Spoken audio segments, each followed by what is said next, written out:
네, 안녕하세요. 네, 오늘도 다 오셨고, 기말고사 때문에 못 오신 선생님이 있고. 자, 이제 회계학입니다. 자, 1페이지 봐주세요.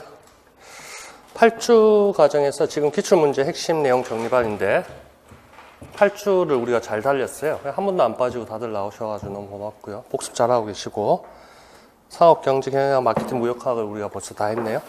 복습은 계속 잘하고 있죠? 눈에 계속 바르고. 이제 할 게 없어가지고 또 다른 것 책도 많이 사신 것 같은데. 잘하고 있어요. 그리고 지금 6주 과정으로 회계학합니다. 6주에서 조금 부족하면 또 마지막에 조금 더 연장하고.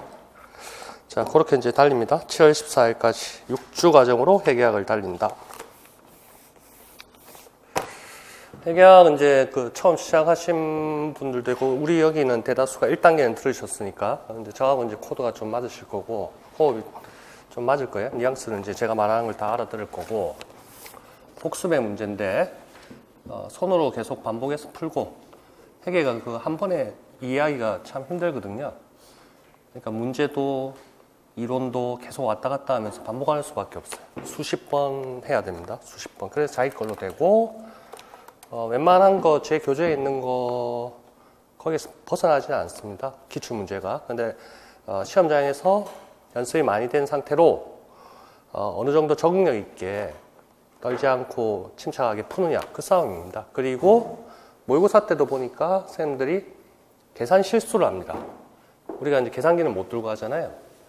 계산 실수 안 할 수 있도록 평소에 손으로 천천히 침착하게 푸는 연습. 그리고 복잡한 계산은 안 나와야 되는 게 맞겠죠? 계산기가 없으니까. 그래도 조금 힘든 것도 있을 테니까 우리는 좀 어렵게 해서 연습을 이제 진행을 할 겁니다. 그래서 무한 반복을 하죠. 한 테마를 가지고 기출문제 역대 나왔던 걸 쫙 분석하고 예제 또 보충 이론 이렇게 해서 범위를 자꾸 넓혀갑니다. 자, 한번 보죠. 오늘 첫 번째인데 64페이지까지 있죠. 그래서 원가 관리 쪽에 주로 이제 원가지만 원가 쪽에 있는 기출문제하고 내용들 다 수록해 놨습니다. 다음 주부터 이제 회계할 거고 2페이지부터 차근차근 한번 봅시다. 다 아는 내용이잖아요. 이렇게 바뀌었다는 건 이제 모르는 사람 없고 오늘 또 혹시나 처음 또 들으시는 분이 있을까봐 그 앞에 좀 앞부분에 이 내용을 수록해 놨습니다. 2페이지.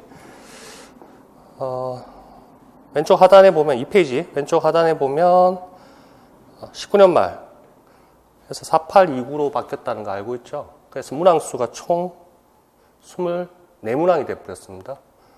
1교시는 뭐 한 문항이고 20점이고 그대로고 우리가 2, 3교시가 한 문항이 늘었다는 얘기죠.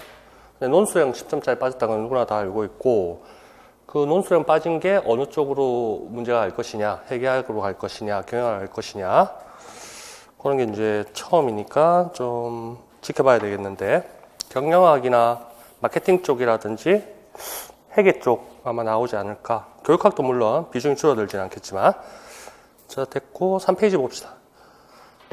다 아는 거지만 1차 합격선하고 모집 인원 경쟁률입니다. 최근에 이제 19학년도는 안타깝게 없었고 18학년도 시험에 어디가 제일 높나요? 서울이 69, 70점 넘는 데는 한 군데도 없어요. 밑에 그래프를 봐도 눈으로 이제 한눈에 보이죠? 70점이 넘는 데가 없더라. 60점도 64점, 그게 제일 높네요. 그 다음에는 그래프를 봐도 60점 초반에서 다 머물고 있습니다. 그래서 전국을 그냥 산술적으로 평균을 내니까 59.96입니다. 자, 많이 봐왔던 거죠? 17학년도도 어떻습니까? 전국 평균하니까 58.3이고 제일 높은 데 서울이 69였고 그 다음 높은 데가 전북이네. 전북이 65. 그 밑으로 다 비슷비슷해. 60점 넘는 데도 4군데 밖에 없네. 5군데. 나머지는 제일 낮은 데는 40몇 점이야. 자, 강원 같은데 이 그래프를 보고 우리가 어떻게 목표 점수가 다 마음에 새겨졌죠? 우리가 어떻게 해야 됩니까? 75점 전후로. 그래서 1차에서 너끈히 합격을 해서 2차는 큰 실수하지 않는 한 붙는다. 그런 작전으로 가야 됩니다. 75. 자, 그 정도 봐주시고, 올해 이제 예비 공고가 6월 말에 날 테니까, 그거는 기대를 해보고, 4페이지. 자, 이것도 우리가 수없이 봤던 내용입니다. 처음 보시는 분이 혹시 있을까봐. 4829, 23교시 문항수가 그렇게 바뀌었다는 거. 그리고 전공 출제법이 봅시다. 지금 현재 제가 엊그제 인터넷 들어가 보니까 교육부 고시 2017-126호 2017년 8월 30일 이게 바뀌었더라고요. 개정돼서 2019-05-27인가? 그게 있어요. 근데 그 내용은 뭐 별 필요 없고 이 법률이 이 고시가 뭐냐면 저겁니다. 교사 자격 취득을 위한 세부 기준입니다. 뭐 유치원부터 중등 특수학교 교사 자격 취득을 위한 세부 기준. 거기에 부칙 3조에 12호에 근거해서 별표 3이 나옵니다. 기본 이수 과목. 거기에 하단에 있는 겁니다. 4페이지 하단에 있는 거. 상업정보, 우리는 상업정보 교육론부터 회계원리, 경영원론, 경영정보까지. 여기에 이제, 저게 들어가죠. 송계희 교수님 하는 컴퓨터 일반은 아직까지 살아있다는 얘기예요. 우리가 하는 거. 5페이지 오른쪽에 보면 제일 상단에 보세요. 그게 부칙 3조입니다. 교사 자격 취득을 위한 세부 기준. 고시 2017-126호의 부칙 3조입니다. 경과조치. 거기에 이제 1번부터 쭉 있는데 11번이 이제 작년 저거죠. 각 시도별 공고 난 거, 본공고 아니면 한국교육과정평가원에 그 공고 난 거. 우리는 이제 6월달 지나면 이렇게 바뀌어 있을 거란 말이야. 12호로. 거기에 보면 2016학년도 대학원 입학자. 그 사람들은 2015-735의 별표 3을 따른다. 이렇게 되어 있습니다. 그러니까 그게 4페이지 하단에 있는 그러한 과목들입니다. 기본 이수 과목. 자, 2016년에 입학했으면 16, 17, 18, 19, 2020. 그러니까 내년 봄에 졸업 예정자예요. 교직 자격 취득 예정자. 그것까지 이제 대상이 되는 겁니다. 그런데 이제 올해 만약 2020학년도에 우리는 합격하고 떠나야 되는 게 목표인데 2021학년도가 됐다. 그러면 별표 3이 바뀐다는 얘기야. 그거는 이제 합격 설명회도 있었는데 경제하고 원론도 들어가고 4페이지 하단에 있는 거하고 좀 다르단 말이야. 우리는 그건 알 필요 없지. 맞죠? 내년 봄에 우리는 최종 합격하고 떠나면 되니까 궁금해하지도 말고. 자, 그렇게 있고 교육과정은 우리가 늘 봤습니다. 총론 교과 있었고 전문 교과 2 2018-150호 이거 2018년 4월 19일까지. 그래서 우리가 별책 25죠. 경영금융 전문교과 교육과정. 그거고 거기에 보면 별책 1이 총론이 있고 별책 4가 고등학교 교육과정이 있고 이런 내용들 이제 다음이죠. 회계학 끝나고 우리가 이제 기출문제 짝짝 살펴볼 거고 지금도 조금씩 보고 있고 자 밑에는 제가 좋아하는 저거죠. 에듀넷 T클리어. 거기 이제 제가 캡처한 겁니다. 그래서 최초 2015년 개척교육과정이 2015년 9월 23일 날 시행된 교육보고서 제2015-745였는데 조금씩 보완되고 수정되고 개정이 돼서 지금 현재 시점에서는 교육보고시 2018-150호고 2018년 4월 19일 시행이고 거기에 따른 별책 25 그거란 말이죠. 자, 그래서 그러한 사이트도 한번 들어가서 살펴보시고 제가 하니까 특별히 6페이지. 자, 이번에는 교육과정 중에 그 교과 교육과정, 그 별책 25, 경영금융 전문교과 교육과정.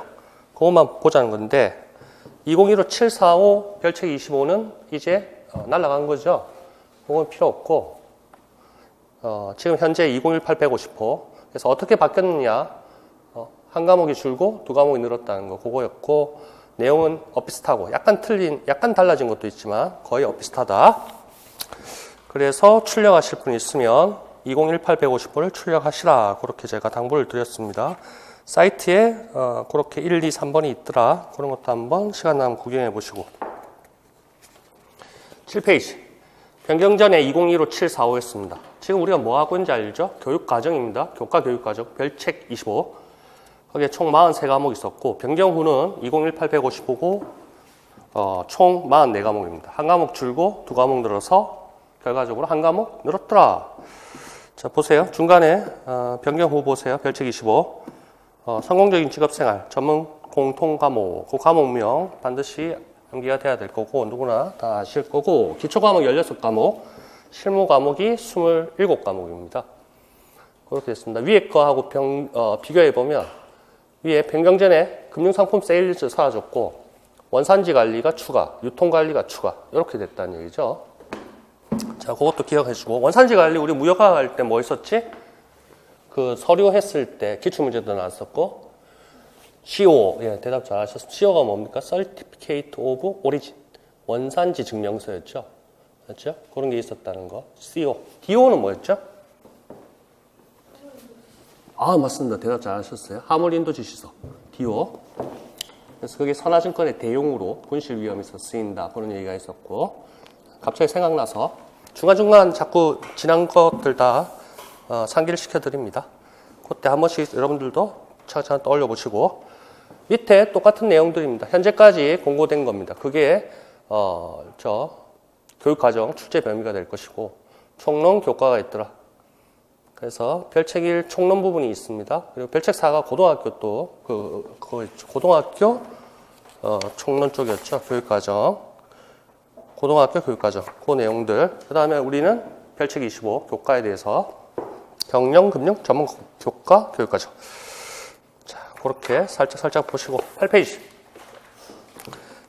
재무회계 이제 목차하고 기출문제 분석이고, 오른쪽이 9페이지가 원가관리회계 목차 기출 분석입니다. 자, 멀리서 쫙 보시면 어떻습니까?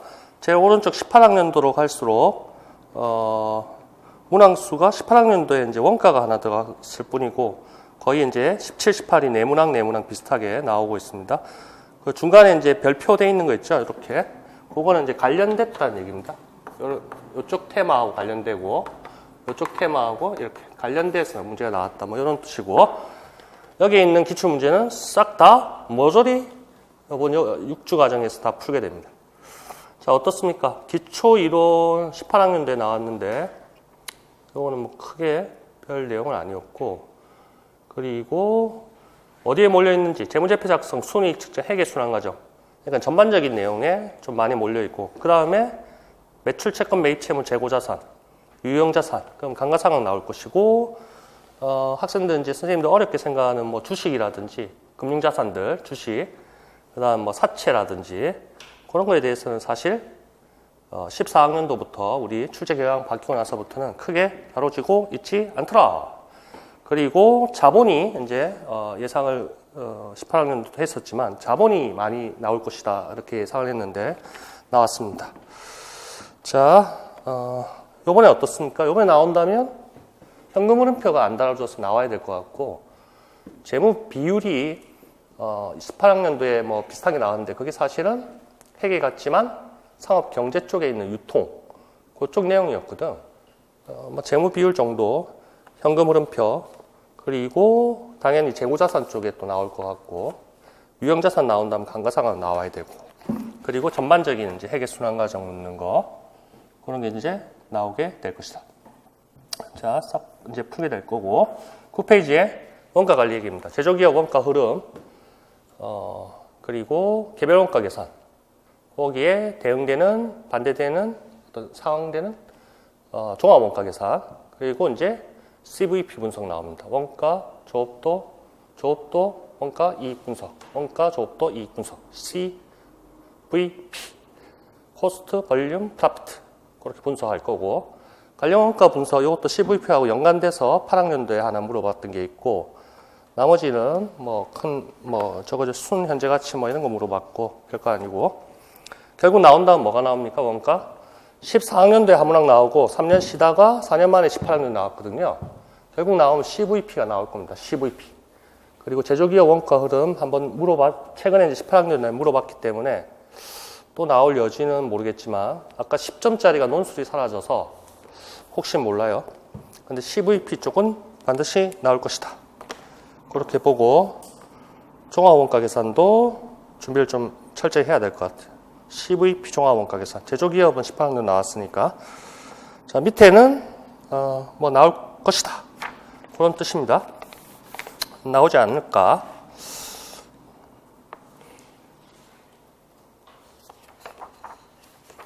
자, 18학년도 10페이지부터 이제 출제 경향을 한번 봅시다.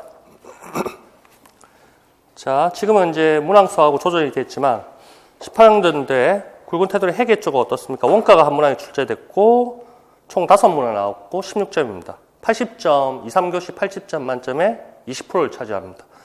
자, 5문항 16점, 오른쪽에 11페이지. 17학년도는 어떻습니까? 4문항 13점. 이때는 원가가 없었거든요. 안 나왔거든. 그래서 5문항, 4문항 이런 식으로 18, 17학년도 12페이지. 자, 해계가 어떻습니까? 4문항 13점. 똑같네? 17하고 16하고. 그리고 13페이지. 15학년도에 또 4문항 14점. 14학년도도 4문항 13점. 자, 이런 식으로 해서 결국 뭡니까? 4문항이 매년 나왔고 18학년도만 원가가 있어가지고 5문항이 됐다. 이번에는 어떨 것 같습니까? 이번에도 5문항 나올 것 같다. 6문항이 될 수도 있지 않을까 싶은데 하여튼 최소한 5문항은 나올 것이다. 16점 정도가 될 것이다. 그거는 예상하고 들어가야 됩니다. 됐고, 과목별로 타겟 점수 다 세워놨죠? 세워놔야 돼요. 알겠죠? 교육학도 잘 세워놓으시고. 그 그래프 봐도 1차 커트라인이 그다지 이게 이제 어려우면 어려울 수도 있고, 제가 이제 18학년도 합격한 선생님들 보니까 75점이면 2차는 뭐 큰 어려움이 부담이 없더라고요. 널널하게 붙더라고요. 75점 플러스 마이너스 뭐 2, 3점 해서 자기 목표 점수가 있어요. 교육학 1교시에 내가 17, 16, 18, 19 이렇게 타겟 점수가 있어야 되고 2, 3교시에 몇 점을 받을 것이냐. 그게 과목별로 이제 우리가 여러 번 이 출제 비율을 봤으니까 점수하고 문항수를 봤으니까 그래서 교과 교육학에서 컴퓨터 쪽에서 반타작 이상 60% 그리고 제가 하는 과목들 거기에서 몇 프로, 몇 문제 4점짜리 하나 놓치고 2점짜리 하나 놓치고 그럼 몇 점이 될 것이냐. 무역에서는 내가 얼마나 시간 비중 투자해서 공부해서 다 맞출 것이냐. 회계학은 어떻게 할 것이냐. 그래서 회계학 어렵게 생각하시는 분은 어차피 짧은 시간이잖아요. 지금 이제 6개월 정도 남았나요? 얼마 많은 시간이죠. 아직 많이 남았는데 다 맞는 분도 분명히 있었어요. 그 18학년도 다 맞은 분도 있었고 원가를 우리가 많이 했었기 때문에 원가 다 먹고 들어갔고 그런데 회계가 뭐 몇 년 만에 처음 하시거나 대학교 때 한번 살짝 듣고 안 들으시다 이런 분은 따라오기가 사실 벅찬 게 있습니다. 근데 노력하면 뭐 당연히 다 맞을 수는 있겠지만 근데 뭐 사정에 따라서 상황에 따라서 개개인별로 이제 다르단 말이야. 그러면 자기가 전체 72, 3점 목표에 각 과목 100점 목표 점수가 나오고 그중에 회계학이 내가 아까 13점 또는 16점이면 내가 어느 정도 목표를 하겠다. 그래서 총점 72, 3점, 5점 가까이 되겠다. 그럼 내가 회계학에 어느 정도 집중할 것이냐, 시간을 어떻게 배분할 것이냐. 그런 게 머릿속에 다 있어야 됩니다. 계획이. 잘 하실 거고. 14페이지. 자, 지금부터 64페이지까지 1분 만에 쫙 훑어봅시다. 빠르게. 자, 14, 2018, 150호, 별책 25. 이제 누구나 다 여러 번 받고, 14, 15. 대표적인 과목, 회계와 관련된 거, 제가 배치를 했고, 16. 거기에 따라서, 회계 순환과정, 2014학년에 나왔던 문제, 그걸 통해서 회계 순환과정 쫙쫙 연장을 시켜서 공부 17페이지 마찬가지입니다. 연장시켜서 회계에 대해서 전반적으로 조금 맛을 보고 18 이것도 순환과정 더 구체적으로 보고 19도 마찬가지 분계, 정기, 잔액시산표 어떻게 흘러가는지 가볍게 20페이지도 관련 예제를 1, 2, 3번 회계 순환과정이라는 테마에서 21페이지 그 회계순환과정 연장입니다. 시산표 관련돼서 발견될 수 없는 오류들, 그런 유형들에 대해서 감을 잡고 22페이지 정산표가 있습니다. 8위식이 왼쪽에 있고 23페이지 6위식이 있습니다. 그걸 통해서 수정전 자력시산표, 결산수정분계, 손익계산서 재무상태표 어떻게 흘러가는지 전체적으로 쫙 훑어본다. 24페이지. 자, 15 개정 교육 과정에서는 원가 관리 해결하고 특별히 언급된 과목은 없고, 공구였을 때, 옛날에 공구 과정, 개정 교육 과정이었을 때 상 7회 원가 관리 해결한 과목이 있었고, 거기에 따라서 목차가 있습니다. 영역, 내용 요소. 요게, 우리 기출 분석했던 그 목차하고 비스무리합니다. 그래서 원가 조합도 이익 분석, CVP도 보이고, 개별 원가 계산, 종합 원가 계산. 이런 것들이 우리가 역대 기출문제에서 많이 나왔더라. 종합 원가 계산, 그걸로 해서 25페이지에 2009학년도에 나왔던 기출문제, 종합 원가 계산의 답이었는데, 그거 내용들 쫙 보고, 개별 원가 계산도 왼쪽에 있듯이 개별 원가, 종합 원가 계산 어떻게 다른 것인지 쫙 보고, 경영학에서 했던 생산 형태, 거기에 단속 생산, 연속 생산, 거기에 개별 종합 원가 계산이더라. 그렇게 해서 연결시키고, 26페이지. 자, 원가에 대해서 구체적으로 갑니다. 제조기업 원가 흐름, 그리고 개별 원가 계산. 개별 원가 계산 중에서도 원가를 계산하는 타이밍에 따라서 정상 원가 계산이 있습니다. 그렇게 해서 1번 목차, 2번 목차를 쫙 다루기 시작합니다. 26페이지에 원가, 개념 특성, 27페이지에도 개념 특성이고, 제조기업의 원가 흐름 한눈에 쫙 봅니다. 그림하고 해서. 그래서 어떻게 흘러가는지를 쫙 머리에 익히고, 28페이지. 구체적으로 들어갑니다. 직접 재료비, 직접 농업비, 제조간접비, 제조원가 분류해서 예제 1, 2를 통해서 분류 한번 연습해보고 29페이지. 이것도 마찬가지입니다. 원가 분류 밑에 그것도 마찬가지로 기본 원가, 기초 원가 그런 거 물어보는 거, 기초적인 거. 30페이지. 자, 30, 31페이지 왼쪽 오른쪽을 한눈에 봅니다. 그래서 직접 재료비, 직접 농업비, 제조간접비가 쭉 흘러가서 매출 원가까지 가는 과정, 그리고 그 밑에 하단에 T 계정 흐름 과정. 31페이지에 간단한 예를 통해서 제조원가 명세서 그리고 손익계산서 결과물로 어떻게 나오는지 거기까지 해서 왼쪽 오른쪽 31, 32 해가지고 한눈에 쫙 보고 감을 잡습니다. 32페이지. 자, T 계정 그리고 분계까지 해가지고 어떻게 흘러가는지 33페이지 하단이 제조원가 명세서 손익계산서 그게 결론입니다. 그래서 처음 원재료부터 농업비, 제조간접비, 제공품, 제품 쫙 흘러가서 제조원가 명세서 거쳐서 손익계산서의 매출원가까지 가는 그걸 한눈에 분계서부터 쫙 한다. 32, 33. 34페이지 예제가 있습니다. 간단한 거. 35 간단한 예제 그런 것들. 36페이지 기출문제 아주 간단하게 나왔고 37도 기출문제 이런 식으로 나왔더라. 19, 38페이지 이것도 마찬가지로 기출문제입니다. 간단하고 39페이지 이것도 결국에 원가 자료 주고 제조원가 명세서 나타내주고 밑에 네 가지 그 물음에 대해서 답을 구하라는 거. 제조원가 흐름만 하면 끝나고 별거 아니고 40페이지 기출문제 최근에 나왔던 2018학년도 거였고 이것도 크게 어려운 게 없습니다. 가공원가 중간에 상단 쪽에 보면 동그라미 세 번째 가공원가 컨버션 코스트 그거 한번 색칠해 주시고 40페이지에 상단 쪽에 박스에 동그라미 세 번째 가공원가 컨버션 그러니까 전환시킨다는 겁니다. 컨버트 변환시키다 전환시키다 컨버션 코스트 기초원가 프라임 코스트 그것도 하나 영문하고 하나 형광펜 칠해 주시고 문제 푸는 거는 일도 아니고 41페이지 2009학년도에 나왔던 겁니다. 여기서부터 이제 제조간접비에 대한 예정 배부가 나옵니다. 그게 정상원가 계산 왼쪽에 40페이지에 있는 굵은 테두리 정상원가 계산이 있을 겁니다. 그 내용입니다. 그래서 쭉 뒤로부터 흘러간다.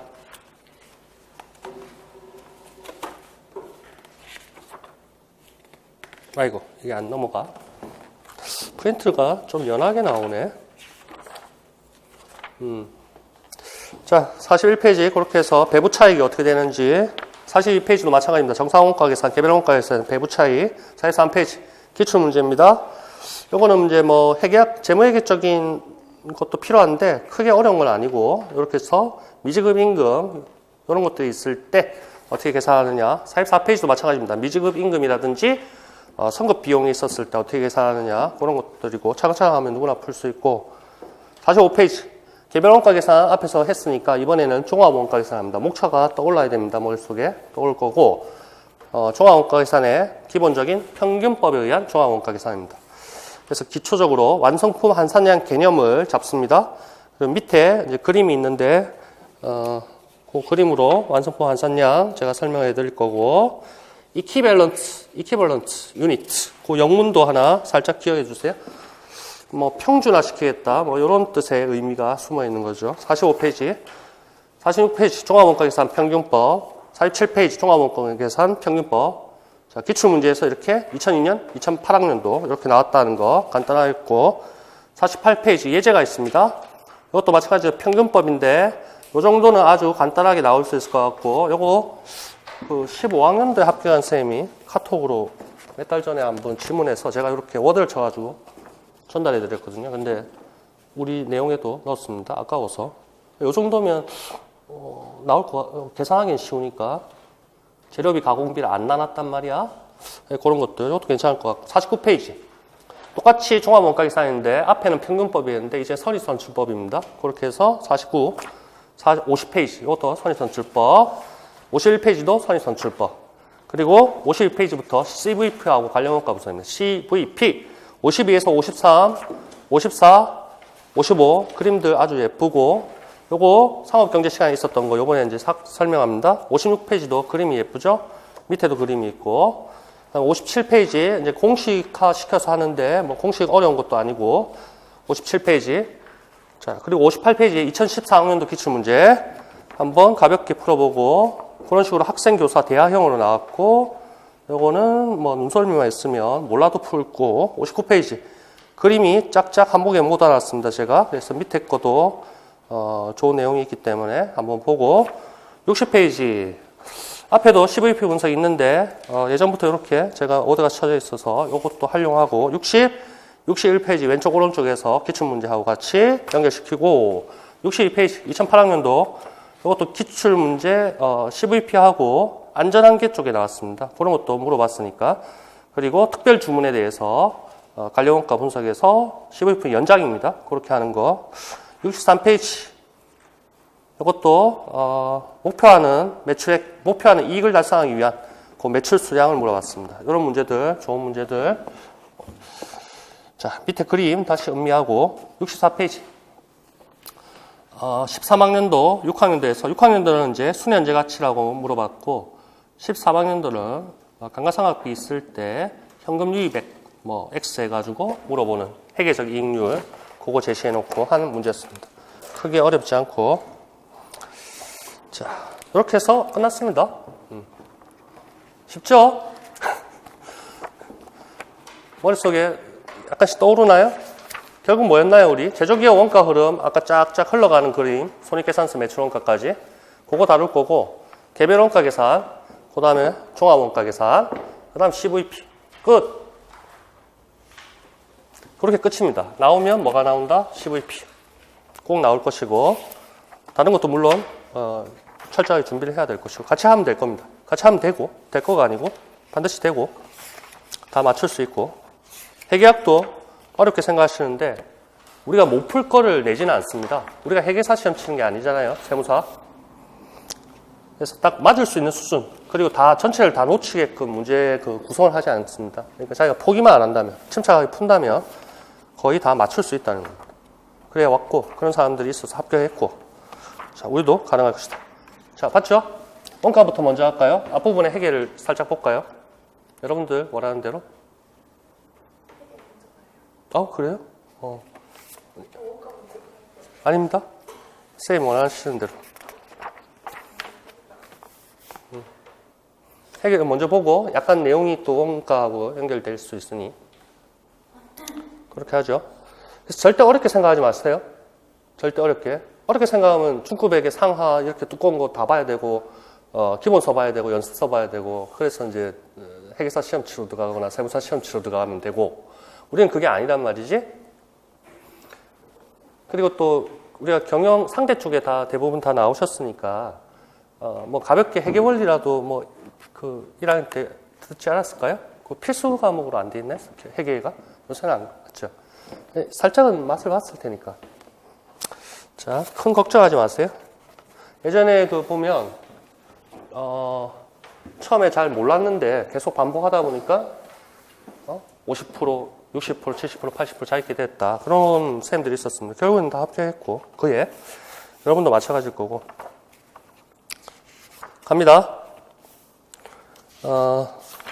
그러면 회계부터 보자니까 봅시다. 14페이지부터 이제 차근차근 보면 되겠네요. 자, 요게 테마가 뭐였습니까? 별책 25 앞부분에 있는 교과 교육과정의 구조라는 거였습니다. 별책 25 가끔씩 이제 여러분들 다 공부하셔야겠지만 막판에 10월 달부터는 아니지 7월, 8월 정도부터는 쫙 달려야 될 것 같은데 그거는 이제 여러분 스케줄대로 자, 교과 교육과정의 구조라는 테마였고 경영금융 교과였고 기존학과 쩌르륵 나옵니다. 경영, 사무, 재무, 회계과, 유통, 금융, 판매과정 나오고 회계학 쪽에서 지금 6주 과정에서 다룰 거는 재무, 회계과, 회계 원리, 회계 정보 처리 시스템, 기업 자본 통합 관리. 이게 뭐였죠? 기업 자본 통합 관리가 ERP였죠. 예, 잘 대답하셨고요. 세무 일반이라는 과목도 있는데 세무 뭐 크게 우리가 나올 것 같지는 않지만 간단하게 부가세 이런 것들 이제 다루게 될 것이고 자, 예산 자금, 회계 실무, 세무 실무 이런 게 실무 과목에 있더라. 회계 사무원, 격리 사무원, 세무 사무원. 저희 직원이 이제 세무 사무원이 해야 되나? 회계 사무원, 격리 사무원. 격리라는 말은 좀 안 쓰면 좋겠는데. 자, 인력, 양성, 유형, 갈로 열고 진로 그런 것도 잘 봐야 됩니다. 전체적으로 요거를 크게. 자, 창의적 체험 활동, 자율, 동아리, 봉사, 진로 활동, 창의적 체험 활동. 그런 게 있다는 거. 그 다음에 진하게 표시된 게 뭡니까? 뒤에 별표 달려가지고, 그게 다른 과에서도 편성할 수 있는 과목이더라. 뭐, 이런 내용들이고, 위에서부터 쫙쫙 내려오잖아요. 회계 원리 끌고 내려오고, 상업 경제, 기업과 경영, 사무 관리해서 쫙쫙쫙 끌고 내려와. 자, 그리고 15페이지 갑시다. 회계 원리 4번 타자 기초 과목에 그리고 5번 타자 회계 정보 처리 시스템. 요 두 개만 해서 목차하고 한번 우리 비교를 해봅시다. 앞에 우리 기출 분석했던 목차하고. 자, 회계 원리 왼쪽 거 보죠. 15페이지에 이제 왼쪽 회계 원리 4번 타자. 회계 원리는 경영금융 교과군이 학생들이 이수해야 될 NCS 실무 과목의 선수 학습 내용을 담고 있다. 회계 관련 규정에 따라 여기에서 이제 회계 관련 규정이 우리 출제는 어떻습니까? KIFRS입니다. 한국채택 국제회계 기준인데, 그거는 이제 상장된 기업들 주로 이제 적용을 시켜야 되고, 강제적으로. 그 외에 제가 이제 세무 처리하거나 이런 중소기업용, 그거는 일반 기업 회계 기준을 씁니다. 그런데 우리 시험은 KIFRS 나오는데, 일반 기업 회계 기준, 그것만 잘 알고 있으면 큰 문제가 되지 않습니다. 그리고 제가 또 비교 설명해 드릴 거고, 여하튼, 그런 회계 관련 규정에 따라 거래에 대해서 신속 정확한 회계처를 재무 상태와 경영 성과를 도출할 수 있는 능력을 함량할 수 있다. 재무 상태는 결국 재무제표의 종류 중에 재무 상태표라는 게 있을 것이고 자산, 부채, 자본에 대한 그리고 경영 성과는 한 해 보통 일정 기간 1월 1일부터 10월 30일 일정 기간 동안의 경영 성과, 수익, 비용 해서 단기 순이익이 났느냐, 단기 손실이 났느냐. 그거는 뭐 무슨 재무제표 종류 중에 손익 계산서인데 IFRS로 우리가 물어볼 테니까 앞에 포괄이라는 단어를 붙여줘야 된다. 그래서 포괄 손익계산서. 재무상태 경영성과. 자, 그런 걸 도출하는 게 목표가 될 겁니다. 자, 그 밑에 또 목표가 나오겠죠. 회계의 기본적인 개념과 원리 이해하고 재무적 정보를 식별, 측정, 전달 능력을 기른다. 기업의 회계 정보 이용자에게 합리적 의사결정하도록 유용한 정보를 제공할 수 있는 능력과 태도를 기른다. 그게 목표입니다. 그래서 회계의 개념, 우리 정보, 그때도 이제 앞으로 이제 보게 될 겁니다. 결국 뭐였습니까? 정보를, 무슨 정보? 회계 정보를 이용하려는 의사결정자들한테 어떠한 유용하게 쓸모있는 그러한 정보를 전달하는 과정이다. 뭐 그런 게 회계다고 훌륭한 사람들이 책에서 개념 정리를 했단 말이지. 맞죠?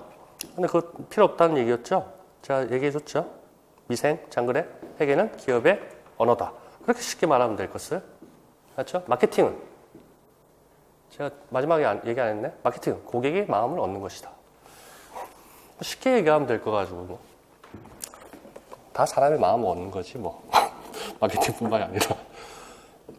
자, 쓸데없는 얘기했고 NCS 국가직무능력표준이라는 거 그거 한번 시험 문제 기출에 책에 나왔었습니다. NCS 국가직무능력표준. 그래서 능력 단위 요소 이렇게 해서 실무 과목에는 그 박스가 다르다는 거 그것도 한번 얘기를 해드렸고 자 밑에 박스를 보세요. 내용체계, 내용 영역하고 내용 영역 요소 회계의 기초 개념부터 의, 목적, 분류 그리고 거래와 회계의 순환 과정 거기에 이제 회계의 순환 과정이라는 게 나옵니다. 회계 윤리에 대해서 나옵니다. 그리고 자산, 부채, 자본, 회계 처리, 수익, 비용, 결산, 재무제표 작성까지 이렇게 이제 박스에 구성이 되어 있습니다. 교수학습, 평가 뭐 이런 식으로 구성되어 있고 회계정보 처리 시스템 가보세요. 회계정보 처리 시스템, NCS 실무 과목 선수학습 내용을 담고 있다. 회계적 사건이나 거래와 관련된 업무를 전산 프로그램 다루자는 거고 신속 정확하게 처리하는 능력을 함양할 수 있는 과목이다. 기업 회계 업무 효율적으로 처리할 수 있는 능력을 함양하겠다. 이해관계자의 경제적 의사결정에 유용한 재무상태와 경영성과 등 회계 정보를 제공할 수 있는 수행 능력과 태도를 기른다. 거창한 좋은 말들을 적어놨고 박스를 보세요. 내용력 요소. 거기에도 기초개념, 재무상태 경영성과 회계 순환과정, 회계정보처리 시스템, 자산부채, 자본, 손익계산서 개정, 매출액, 매출원가, 판관비, 영업의 수익, 영업의 비용의 정보처리, 회계정보처리, 부가가치세가 살짝 나옵니다. 부가가치세 이제 볼 날이 올 거고 다뤄드릴 거고 결산 회계정보, 결산 정리, 결산 수정사항들 쫙 나올 거고 그 맨 마지막에 원가에 대한 내용이 나옵니다. 그래서 원가 회계가 뭐 빠진다 안 빠진다 몇 년 동안 말이 많았는데 결국 18학년도에 나왔더라. 우리는 맞췄더라. 왜? 별책이 25에 내용이 있네. 16페이지. 2014학년도에 기출문제가 어떤 식으로 나왔는지 구경합니다. 공구 개정 교육과정입니다. 공구니까 크게 뭐 요걸 달달 외울 필요는 없겠죠. 간만 작으면 됩니다. 물어보는 게 뭔지. 공구 개정 교육과정, 상업정보 교육과정. 그때는 2011-361호였고 별책 23이었지 그때? 그때는 별책 23이었고 여하튼 작성한 회계원리 과목의 내용 요소와 학습 내용입니다. 그 박스입니다. 그래서 내용 요소 쪽에 영역은 이제 왼쪽에 숨어 있겠죠. 거기에 뭐가 있을 테고 거래 기록 시산표 작성, 결산 수정 문계, 장부 마감, 재무제표 작성 이런 흐름으로 회계 순환 과정이 있는데 그래서 내용 책의 영역을 쓰라 했습니다. 그러면 공부 개정 교육 과정의 영역 내용 요소 그 박스에 있듯이 그게 회계의 순환 과정 그렇게 답을 해야 된다. 7자가 들어가야 됩니다. 회계의 순환 과정 영역을 쓰라 했으니까. 자, 그래서 이제 기록부터 분계가 되고 전기가 되고 시산표, 결산 수정 문계, 그 다음에 계정 장부 마감하고 손익계산서 재무상태표 나오는 그 과정을 이제 쭉 이후에서 다루게 될 것입니다. 자, 나중에 또 회계 시간에 또 할 거거든요. 또 계속 할 거니까 가볍게 보시고 중요한 거 체크를 잘 해놓으셔야 됩니다. 지금 이제 말로 하는 것들이 나오기 때문에 조금 지루할 수는 있는데 전반적으로 이제 쫙 보는 거예요. 23페이지까지.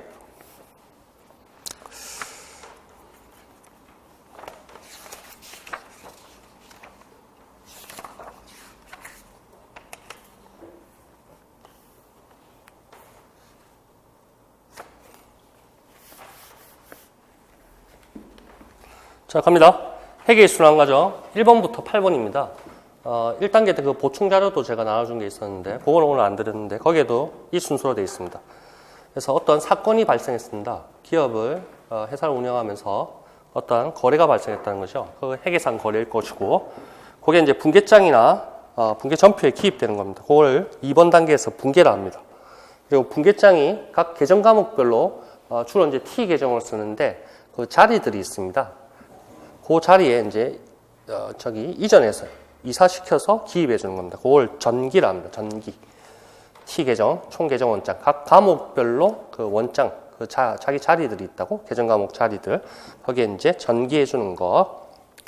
그리고, 결산 과정이 이제 시작됩니다. 결산 과정이 예비 절차가 있고, 본 절차가 있고, 결산 후에 보고서 작성 절차가 있습니다. 그렇게 크게 세 가지로 나누고, 예비 절차에 수정 전 시산표부터 해서 결산 수정 분기가 반영돼서 수정 후 시산표 4, 5, 6 이렇게 단계가 나옵니다. 뭐 수정 후 시산표는 생략하기도 하는데 4, 5, 6 이렇게 나오고 그 다음에 결산 본 절차로 장부가 마감됩니다. 계정 마감, 손익계산서도 마감이 되고 그리고 재무상태표에도 기초, 기말로 해서 마감이 됩니다. 그리고 차기로 이월되고 그렇게 장부, 계정 마감하고 재무제표가 이제 결국 나오게 된다. 그래서 결국 회사를 둘러싼 이해관계자들이 원하는 건 뭡니까? 1년 동안의 경영성과인 손익계산서, 수익이 어떻고 비용이 어떻고 당기순이익이 얼마나 났고 그걸 보고 싶어 하는 겁니다. 그게 이제 손익계산서고 그리고 자산 얼마가 있고 부채가 얼마 있고 잉여금이 얼마 있고 자본이 얼마 있고 그런 걸 보고 싶어 하는 게 재무상태표입니다. 그래서 그 두 가지를 이제 뽑아내게 되는 겁니다. 자, 17페이지 회계의 순환과정 거래 발생부터 재무제표 작성까지입니다. 자, 회계의 순환과정 한번 읽어보죠. 거래 발생부터 재무제표를 작성하기까지의 과정이 어떻게 된다? 매년 순환된다. 폐율의 경영, 관리, 순환 과정, 개조지저통 그것도 이렇게 돌았죠. 맞죠? 그래서 순환이나 이름 붙였듯이 이것도 1기 그리고 끝나고 다시 바톤을 받아서 2기 시작되고 2기 끝나고 바톤을 받아서 3기 시작되고 그런데 각각 그 한 해 한 해 기수별로는 똑같은 회계 사건이 재무제표 보고까지 1번부터 8번이 반복 이런 식으로 된단 말이지. 자, 매 회계기간 반복된다. 이것은 기업이 일정한 기간마다 재무상태를 파악하고 경영성과를 측정하여 기업의 내외부 이해관계자에 보고하여야 하기 때문이다. 이와 같이 기업은 매 회계기간 반복하여 1년의 복식부기 과정을 따르게 되는데 이 같은 1년의 회계처리 과정을 회계순환과정이라 한다. 회계순환과정 뭐 개념을 쓰라 이렇게 물어보지는 않겠죠. 이제 전반적인 게 이제 조금 느낌을 받을 겁니다. 복식부기라는 단어가 나왔습니다. 반대 개념이 뭘까요? 쌍벽을 이루는 반대 개념이 단식이겠지? 단식. 복식, 탁구, 테니스, 단식은 1대1로. 복식은 2대2로. 배드민턴, 복식. 그러니까 복식북이라는 게 뭡니까? 차변, 대변 이렇게 나눈다는 겁니다. 그래서 계정과목 딱 나올 것이고, 각각 다른 게 나올 것이고, 그렇게. 단식북이는, 여러분들 뭐, 현금 출납부, 가계부 쓰는 그런 게 단식북이고요. 기업에서 이제, 결과적으로 손익계산서, 재무상태표가 뽑아져야 되니까 복식부기 과정을 거치게 되는 거죠. 우리 옛날에 어릴 때 대학교 때 회계에 뭘 배웠더라? 저런 게 있었는데 송도 사계부기 그 다음에 복식부기를 발명한 게 베니스의 이탈리아의 누구였더라? 루카 파치올리? 그런 얘기 대학교 때 혹시 들었나요? 맞나요? 제가 조금 약간 다르죠? 벌써 20년, 25년 전, 엄청 오래됐어. 루카 파치올리였나? 미안해요. 그래서 이제 싸우더라고. 그 당시에 뭐라 하더라? 송도가 더 빨랐다는 것 같기도 하고. 송도가 조금 더, 그러니까 복식부기를 개발한 게 송도 개성상인들이 역사적으로, 전 세계적, 역사적으로 조금 더 빨랐다. 이런 얘기를 하더라는 얘기지. 자, 맛있습니까? 사탕하고 초콜릿을 먹으면 머리가 이렇게 조금 빨리 돈다 이러던데. 그래서 시험장에 그 중간에 쉴 때 배도 많이 고프고 이러면 초콜릿을 좀 드시면 이렇게 머리가 이렇게 회전이 잘 되는데.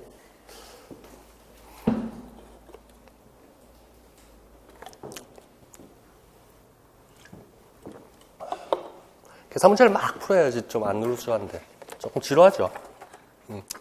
갑시다. 회계 순환과정 1번부터 8번까지 있다는 거 왼쪽 하단의 그림 그거가 똑같은 겁니다. 거래가 발생했다.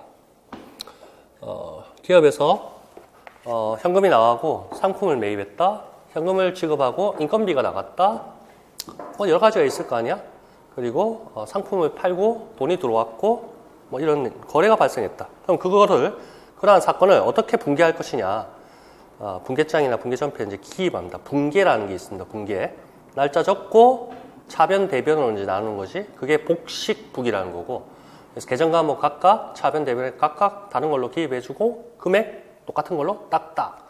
대차, 평균의 원리. 금액은 항상 똑같아야 되고 정기라는 게 있습니다. 그게 이제 각각 계정과목별로 자기 자리들이 있는데 주로 이제 T 계정을 이용하는데 거기에 단기에 증감 내역을 기입해 주는 겁니다. 그걸 이제 이사시키는 거지. 분계장에 있는 거를 각 자리별로 계정과목별로 이사를 시켜주는 겁니다. 그걸 전기 이사해서 기록해 준다 이렇게 생각하면 되겠죠. 그리고 이제 굵은 테두리가 결산 어떤 전체적인 과정입니다. 그래서 그렇게 정기 과정이 끝나면 분계 정기를 통해서 시산표라는 게 나옵니다. 시산표. 그래서 시산표라는 게 시험에서 검사하는 그런 표로 생각하면 됩니다. 집계가 잘 되었어? 분계 정기가 잘 된 거야, 과연? 그래서 한목에 좀 검사하는 표입니다. 시산. 시험 치는 표다. 이렇게 가볍게 생각하시고. 시산표가 작성이 됩니다. 예, 그러한 것에 결산 수정 분계 사항을 반영해서 수정 우수산표가 나오는데 그건 이제 선택적입니다. 그래서 여하튼 수정 전시산표에 결산 시점 주로 이제 12월 31일 시점이 되겠죠. 사실은 세무회계사무소에서 3월 2월 말부터 이제 시작하겠지. 3월에 법인세 신고니까. 여하튼 12월 말 시점에서 발생주의 논리에 따라서 결산 수정 분계를 한단 말이지. 그렇게 해서 수정 우수산표가 이제 작성이 될 것이고, 뭐 작성하든 안 하든. 그 다음에 이제 장부로 계정을 마감합니다. 손익계산서 계정을 마감을 하죠. 손익계정, 수익 비용, 그거를 집합손익이라는 임시 계정으로 이전해서 그거를 또이 해주는 겁니다. 어느 게 더 큰지 결과적으로. 그래서 제끼고해서 없애주면서 결국에 당기순이익이 나올 것이고 그 당기순이익이 미처분 이익잉여 계정으로 대체가 될 거다. 그래서 수익 다 없어지고 모든 수익 계정 과목들 다 날아갈 것이고 모든 비용 계정 과목들 다 날아가시고 그게 집합손익으로 잠시 이전됐다가 그 집합손익도 다 없어지면서 결국에 미처분 이익잉여금 자리로 갈 것이다. 그런데 그거의 개념은 당기순이익이다. 뭐 이런 거지. 나중에도 뒤에서 이제 그림으로 쫙 볼 겁니다. 그래서 지금은 잘 이해가 안 될 겁니다. 여하튼 그거를 수십 번 읽어보셔야 됩니다. 자, 그리고 재무상태표 계정은 어떻습니까? 그 자산부채 자본은 기초 기말해가지고 차기로 이어라는 방식으로 마감이 될 겁니다. 그런 모습들도 나중에 보게 될 것이다. 그럼 이제 최종적으로 손익계산서하고 재무상태표가 나올 것이다. 수익, 비용 계정으로 작성된 게 손익계산서, 재무상태표는 자산, 부채, 자본 계정으로 크게 구분이 될 것이다. 손익계산서는 뭐라 했죠? 일정 기간이라 했죠. 그렇죠? 그리고 재무상태표는 일정 시점. 그때 자산, 부채, 자본이 얼마냐. 그러니까 몇 년도, 몇 기, 12월 말 시점. 그 시점 기준으로 자산, 부채, 자본이. 손익계산서는 1월 1일부터, 몇 기 1월 1일부터 12월 30일까지의 수익은 얼마고, 비용은 얼마고, 이익은 얼마고. 그런 거. 자, 밑에 발생주의라는 내용이 나옵니다. 그게 이제 5번의 결산 수정 분계인데, 발생주의 금액으로, 이제 수정해주는 거, 돌려주는 겁니다. 맞춰주는 겁니다. 그러니까 평소에 거래가 발생해서, 분계를 하고 정기를 할 때, 그때는 이제, 발생주의 이런 개념도 물론 그때부터, 도입해서, 분계를 하면 좋겠지만, 현실적으로 그렇게 어려운 부분이 많습니다. 실무적으로. 그렇게 해서 연말이라든지 뭐 반기 결산할 때라든지 그때 수정 분계를 해준단 말이에요. 그게 이제 발생주의로 돌려주는 겁니다. 그렇게 발생주의로 처리되지 않았던 것을 발생주의로 돌려서 맞게끔 기업회계가 원하는 발생주의 원칙에 맞게끔 그렇게 수정해 주는 거다. 그게 결산 수정 분계다. 대표적인 유형들이 여러 가지가 있었습니다. 기억나죠? 매출원가 분계가 있었고 성급 선수부유 그리고 미수 미지급 뭐 이런 것들이 있었고 대손상각들, 감가상각들 그런 내용들이 있었다. 평가에 대한 것들 나중에 다 확인이 됩니다. 지금은 크게 염려하거나 불안해하지 마시고 자 수익 비용은 발생주의에 따라 인식하는 게 원칙입니다. 현금의 수치나 지급 시점에 수익 비용을 인식하는 것이 아닌 현금의 수치나 지급을 가져오는 근원적인 사건이 발생했을 때 인식하는 것입니다. 자. 어떻습니까? 제가 이러한 물건을 팔아서, 호주머니에 100원이 들어오는 그때가 나의 수익, 매출로 인식할 것이냐. 아니면 현금은 한 달 뒤에 받더라도 지금 팔았으니까 지금 매출로 인식할 것이냐. 이런 싸움입니다. 어떻게? 기업에게는 어떻게 하라? 사건이 발생했을 때 매출로 인식해라. 잡아라. 이거지. 돈은 나중에 들어올지라도. 네, 그런 게 현금주의, 발생주의 이렇게 되는 겁니다. 제가 발생주의를 해서 낭패를 많이 봤죠. 그래서 돈을 회수를 못하고 미수를 해서 그걸 어떻게 해야 될지 뭐 전혀 고민은 안 되지만 달려있는 게 많습니다. 재무제표에, 재무상태표에 미수금 이렇게 해가지고 많이 달려있지. 현금 받을 때 수익 인식했으면 좋았을 것을. 근데 원칙이 뭐다? 기업에게는 발생주의다. 이렇게 뭐가 발생했을 때 현금 들어오고 나가고 그때가 아니고 그러한 근원적인 사건이 발생했을 때. 그래서 발생주의도 나중에 또 구체적으로 보게 될 것이고 발생 기준하고 대별되는 게 이제 반대되는 개념이 현금주의 또는 뭐 현금 기준 그렇게 될 것이다. 똑같은 내용입니다. 거래나 사건의 영향을 현금 유출입 시점이 아닌 현금 유출입의 원인이 발생한 시점에 인식한다는 가정이다. 발생주의. 즉 발생기준에서는 거래한 사건의 영향을 현금의 수치나 지급 시점이 아니라 발생한 기간에 인식하겠다. 발생주의. 이에 반해서 현금의 수치나 지급 시점에 인식하는 것을 현금기준이라 한다. 재무제표 중에 재무상태표와 포괄손익계산서는 발생기준에 따라 작성한 것이고 유일하게 한 놈만, 어떤 놈만? 현금흐름표. 그것만 현금주의에 따라 계산한 것이다. 그래서 우리가 현금흐름표 목차에도 있었고 기출문서 목차에도 있었고 이번에 아마 나올 것이다. 현금흐름표를 안 물어보고 있어요. 몇 년 동안 언제 나올 겁니다. 자, 밑에 재무제표란 무엇일까 이렇게 나왔죠. 결과적으로 회계순환과정 마지막 단계에 재무제표가 작성된다 합니다. 그런데 재무제표에 우리가 대표적인 거 양대산맥 두 개만 재무상태표하고 손익계산서만 언급을 했는데 사실은 그 밑에 하나, 둘, 셋, 넷, 5가지가 있어요. 독수리 오형제가 재무제표야. 5가지의 종류가 있어요. 자, 그래서 재무상태표 일정 시점 체크하세요. 자산, 부채, 자본. 거기에 대한 정보. 자, 일정 시점, 지금 현재 시점에 자산이 얼마인지, 부채가 얼마인지, 자산에서 부채를 뺀 자본이 얼마인지. 자산은 뭡니까? 내가 쉽게 물건 팔고 받을 돈이 얼마나 있는지 그렇게 생각하시면 좋고, 부채는 뭡니까? 은행에서 우리 회사가 대출을 받았는데 갚아야 될 차입금, 빌린 돈이 얼마나 있느냐 그런 거죠. 자본은 뭡니까? 초기 설립 자본금, 출자한 것부터 해서 잉여금 계속 쌓인 것들, 그게 자본이에요. 자산에서 부채를 뺀 게 순자산이라 하고, 다른 말로 자본이라 하고. 그렇죠? 자산 부채만 계산 금액이 나오면 자본은 대차 평균의 원리에 의해서 당연히 나오는 거고. 자, 왼쪽에 손익계산서 있습니다. 일정 기간 체크하세요. 기업 경영 성과에 대한 겁니다. 경영 성과에 대한 거. 아까 저거는 뭐랬죠? 재무상태표는 뭡니까? 재무상태라는 얘기를 많이 했죠. 거기에 박스에 재무상태 이렇게 언급이 되어 있으면 좋을 것 같은데. 자, 그 손익계산서도 재무제표의 종류고, IFRS에서 재무제표의 종류 뭐 이렇게 물어본다면 앞에 포괄 손익계산서를 붙여줘야 됩니다. 포괄자를 써야 된다는 거. 그리고 현금흐름표, 방금 했던 발생주의가 아니고 유일하게 현금 기준으로 작성된 재무제표다. 일종이다. 하나다. 기업의 현금 흐름을 나타내는 표로 현금 변동 내용을 명확하게 보고하기 위한 재무보고서다. 현금 흐름표 나중에 또 한 테마로 해서 한 목차로 폭발을 시킵니다. 현금 흐름표도 크게 어렵지 않습니다. 겁먹을 필요도 없고. 그래서 우리 세무보고서, 세무국세청에 제공할 때는 현금 흐름표는 안 들어가거든요. 현금 흐름표는 안 들어가는데 기업, 전에도 한번 얘기했지만 저희 고객은 이제 법인에서 대출 받으려고 하니까 은행에서 뭘 돌려보냐 하면 저는 자료 제출하지도 않았는데 지네가 쭉 기입해서 현금흐름표를 돌려보더라고요. 그래서 지네가 만든 현금흐름표 내용하고 제 도전에서 클릭하면 이제 결과적으로 나오는 현금흐름표하고 내용이 똑같더란 말이지. 그래서 그런 걸 보고 대출 심사라든지 기업 평가할 때 활용을 하더라고요. 여하튼 현금주의, 현금흐름표. 근데 어떻습니까? 경영성과하고, 경영성과는 뭐죠? 발생주의랬죠? 수익, 비용도 다 발생주의로 합니다. 아까 매출도 돈은 안 들어와도 내가 결정적인 사건이 발생했을 때 매출로 인식하는 거야. 맞죠?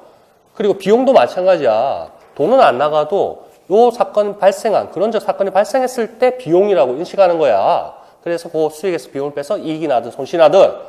그런데 보세요. 어떤 회사가, A라는 회사가 매출이 100억이래. 비용은 빵이라 하죠? 당기순이익이 얼마 나오는 거야? 100억이 나오는 거지? 근데 현금은 빵이야. 아직 현금은 안 들어왔거든요. 현금은 내년에 들어온대요. 그러니까 어떤 그 이해관계자들이, 외부에서 투자자들이 손익계산서만 보면 얼마나 좋아하겠어. 재무상태표 가도 자산 잡혀 있을 거 아니야? 100억, 매출 채권 이렇게 해서. 근데 사실은 현금 흐름이 좋은 회사란 말이야. 아니라는 얘기지. 그러니까 요새는 이제 은행도 마찬가지로 예전부터 봤겠지, 물론. 그래서 투자자들이라든지 이해관계자들이 현금 흐름표를 같이 봐야 정확하게 기업 가치를 매길 수 있다. 이렇게 나온단 말이에요. 알겠어요? 근데 현금 흐름표를 우리는 이제 볼 줄 안다는 거지. 좀 있으면 볼 줄 알게 될 겁니다. 그럼 정확한 투자를 할 수 있겠죠.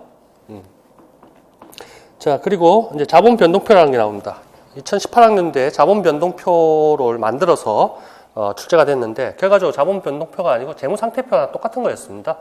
그래서 자본 변동표, 자본의 크기, 그 자본에 관한 정보를 제공하는 거. 재무상태표에 뭐가 있습니까? 결국 자산, 부채, 자본 나오죠. 거기에 그 자본, 그 하나만 떼서 구체화시킨 겁니다. 그게 자본 변동표라고 생각하면 됩니다. 그런 모습도 이제 보게 될 것이고, 주석이라는 게 있습니다. 그래서 주기를 다는 겁니다. 밑에 하단이라든지 별지를 만든다든지. 그래서 해당 과목, 회전 계정 과목 아니면 금액에 거기에 이렇게 주숫자 이렇게 붙여서 밑에 하단에 아니면 또 별지로 보충 설명하는 그게 주석이야. 재무제표 종류는 하여튼 독수리 5형제 5가지가 있다는 거 그것만 좀 봐주시고 18페이지. 자, 계속 나옵니다. 회계순환과정 1번부터 8번까지 있다는 거 알고 있고, 자, 그래서 왼쪽 오른쪽에서 내용들을 또 정리해 봅시다. 자, 회계 거래 발생부터 재무제표를 작성하기까지 매 회계가 반복된다는 거. 이러한 일련의 회계 과정을 처리 과정을 회계 순환 과정이란다. 거래가 발생했다. 2번 분계장이나 분계 전표에 기입하는 겁니다. 오른쪽 19페이지에 분계해서 제가 예로 매출 채권하고 매입 채무 그 두 개 계정 과목만 해서 분계를 해놨습니다. 정기도 그 두 개 계정 과목만 있고 딴 것도 다 있어요. 자, 1, 2, 3, 4 그 날짜 차변 대변 잡고 계정 과목 적고 금액 적고 저는 칠판에 이렇게 적을 겁니다. 뭐 날짜 이런 식으로 적고 계정 과목 매출 채권 여기 200원 저는 이렇게 슬래시 할 겁니다. 이렇게 하는 예전부터 좀 해서 이렇게 적어도 되고 어떤 취재자는 뭐 이런 식으로 박스를 아예 만든 사람도 있죠. 차변에서 또 대변에서 이렇게 하기도 하고 뭐 양식은 여러 가지가 있어. 저는 이런 식으로 분계를 할 겁니다. 이러한 것을 분계를 합니다. 날짜 적고 계정 과목 적고 금액 똑같이 해주고 이런 걸 분계를 한다. 그래서 제가 예로서 1, 2, 3, 4를 예를 들어놨고 분계장이라는 거 여러분들 한번 전표를 한번 본 적이 있는지 모르겠다. 회계 원리 책 같은 거 보면 아마 있을 건데 그래서 그러니까 요새 회계사무소도 전표하고 이런 데는 한 군데도 아마 없을 거야. 근데 물론 있을 수도 있어. 예전에 한번 본 것 같아. 전표를 하는 데를. 근데 없겠지. 사라져야겠지. 쓸데없는 짓이니까. 전표가 3가지가 있습니다. 입금 전표, 추금 전표, 대체 전표. 이렇게 3가지가 아마 있을 거야. 근데 그런 거는 이제 이렇게 컴퓨터상에서 하니까, 도전상에서 하니까 필요가 없지. 분계 전표 이런 게. 자, 분계 그 모습을 받고 오른쪽에서 한번 내용을 읽어봅시다.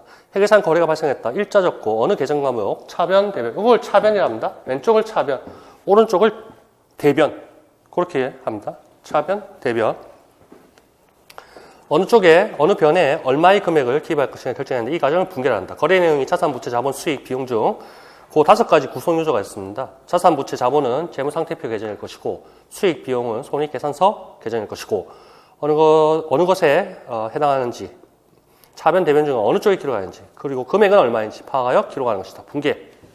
그래서 분계를 어렵게 생각하시는 분이 있을 겁니다. 물론 처음 하신 분은 생소하니까 그런데 우리 시험에 나오는 분계는 계정 과목 어렵지 않습니다. 그래서 몇 번 반복하면 되고 하니까 크게 두려워할 필요가 없고 작게도 두려워할 필요가 없다. 몇 번 하다 보면 됩니다. 자, 분계의 법칙이 있습니다. 차변, 대변이라 했는데 대원칙이 있습니다. 재무상태표나 손익계산도 마찬가지지만 자산의 증가는 차변 쪽입니다. 왼쪽입니다. 그리고 부채의 증가는 대변 쪽입니다. 자본은 대변 쪽입니다. 수익은 대변, 비용은 차변 쪽, 왼쪽. 이런 식으로. 그게 이제 원칙적으로 발생했을 때의 자리입니다. 증가했을 때의 자리. 그리고 감소했을 때는 이제 반대편으로 오는 거죠. 예를 들어서 자산이 감소했다 그러면 대변 쪽으로 가는 겁니다. 부채가 감소했다 차변 쪽으로. 그러니까 원래의 위치, 제자리가 차변인지 대변인지 그게 이제 뭐 다 이제 알게 될 겁니다. 다 알고 있고 사실. 자, 5가지 구성 요소. 자산, 부채, 자본, 수익, 비용. 그래서 자산, 비용, 그 잔액은 재무상태표 차변 쪽에, 부채, 자본, 수익은 대변 쪽에 표시한다. 그 잔액이 증가하는 경우에 당의 잔액의 편에 기입하며 감소하는 경우에 반대편에 기입한다. 자, 처음 하시는 분도 계실 테니 다 해가네. 22페이지. 자, 22페이지 보세요. 방금 결과적으로 보면 분계 과정을 통해서 22페이지 왼쪽에 수정전 잔액 시산표 그것만 한번 보세요. 자, 현금, 매출 채권 이런 것들이 자산 계정입니다. 대여금도 마찬가지고 상품, 소모품, 기계장치 이런 게 자산 계정입니다. 결국 어느 쪽에 있나요? 차변 쪽에 다 잔액들이 나오죠. 그러니까 감소하든 이게 이제 합계 잔액 시산표 거치고 이제 잔액만 뽑아낸 시산표인데 그러한 자산의 원위치는 증가는 왼쪽 차변에 들어간 말이지. 그 다음에 또 가봅시다. 매입 채무 이거는 이제 부채입니다. 부채 쪽이고 차입금도 부채입니다.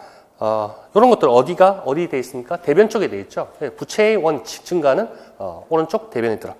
더 내려가 봅니다. 매출, 수입 임대료, 이건 임대료 수익이고 이자 수익 이런 것들은 수익 항목입니다. 수익 계정 과목들. 자, 수익의 원위치는 어디죠? 발생했을 때는 대변 쪽이죠. 그래서 대변 쪽에 지금 잔액이 남아 있는 겁니다. 밑에 매입, 이거는 이제 비용입니다. 보험료 비용, 이것도 비용입니다. 얘들도 잔액이 어디로 있습니까? 차변 쪽에, 왼쪽에 있죠.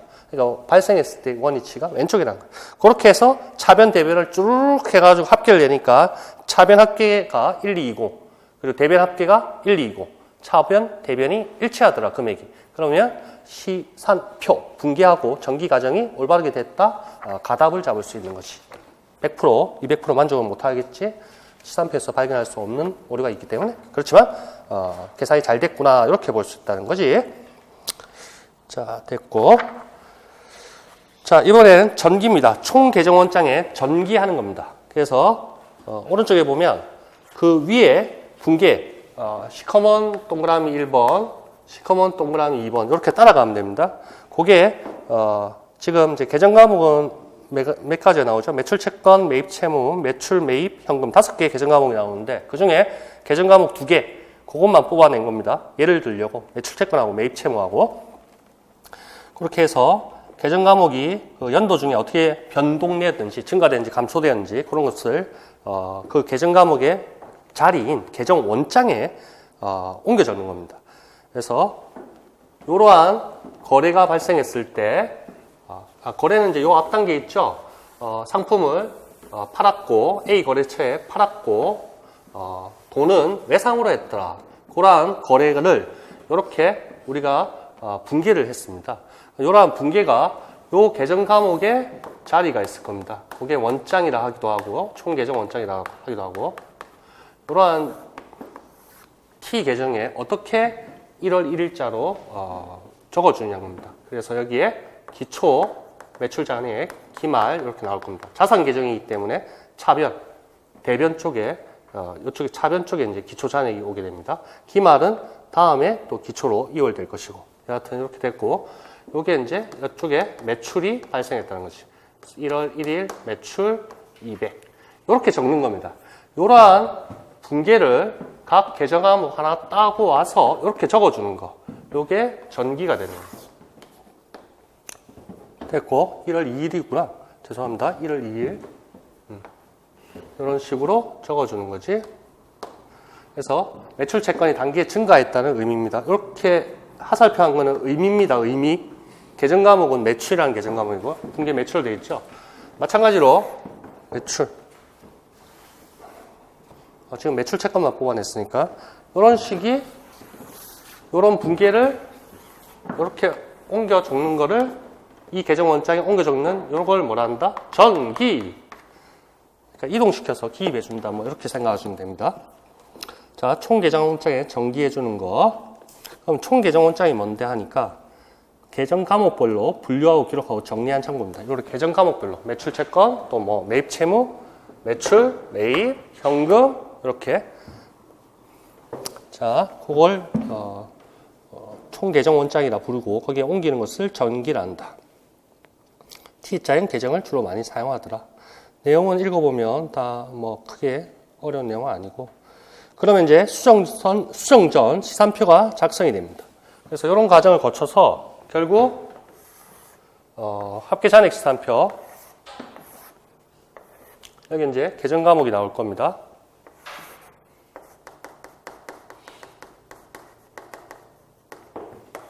여기 차변, 대변이 나올 건데 기초가 100이었고 그리고 단기에 현금을 취급한 거래가 2월 3일 거래가 있었네요. 그래서 현금이 들어왔다는 얘기지. 그러니까 외상으로 매출했는데 2월 3일 날 현금으로 들어왔더라, 횟수를 냈더라. 거기에 50이 있었고, 그럼 결과적으로 기말 잔액은 얼마가 돼야 된다?